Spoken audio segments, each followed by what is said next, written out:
Well, this is certainly a very interesting and evolving story. I think the U.S. approach has become, shoot first and ask questions later. And I think that's, they've been sort of pushed into that situation from what's happened in the last, week and a half or so. But the US this time reacted much faster to to the latest balloons than it did to the first one. It's taking little time now, as you say, in shooting them down. Why the change in the response when the first one appeared? It took, a few days before it took action? Yeah, I think there's a couple of factors there. So that first balloon seems to have been much larger than these later balloons, and it was also flying at a higher altitude.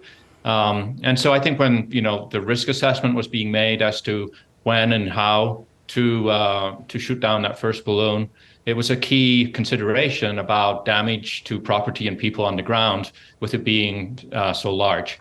These later balloons, I'm hearing, are about the size of a car. They're still quite large, but it's about, a factor of 10 smaller than that first one. And so I think that's made it easier for the U.S. to go ahead and take them down earlier. And then also in the U.S., there's been a lot of political pressure to address these unknown objects more rapidly than the first case. And so I think it's a combination of these factors. So, Ian, do you have any doubt that all these objects are so-called spy balloons launched by China? Oh, I think there's quite a lot of doubt about that. I mean, I think the first balloon seemed to be an unusual object in terms of its size. And these later objects, especially this last one today over Michigan, it was at 20,000 feet. There's a good chance that some of these are just weather balloons, science balloons. But for whatever reason, the armed forces here decided, with the information that they could get from these objects, that it was necessary to, not take any chances and take them down. So weather balloons, science balloons, still connected to China, or is that in doubt also? Well, certainly the first balloon, China has admitted that it's theirs. They're saying it's a weather balloon rather than a spy balloon. Of course, the wreckage of that first balloon, some of it has been retrieved, and they're continuing to gather more of it. And certainly, I think the U.S. Scientists and investigators poring over that debris will be able to tell very clearly what its purpose was. So this is the fourth balloon that's been shot down. Are US authorities just being more vigilant, or do you suspect these objects have been in US airspace for much longer but just haven't been spotted before?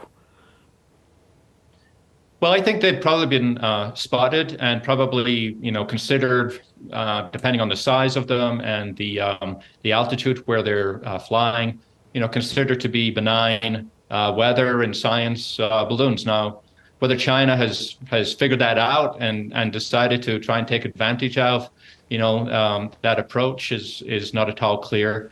But I think that I think the U.S. just feels that it can't take a risk on letting these unknown objects continue to fly over its territory. And just finally, are there implications for other countries, including Australia? Should we be keeping a closer eye on the airspace above our military facilities?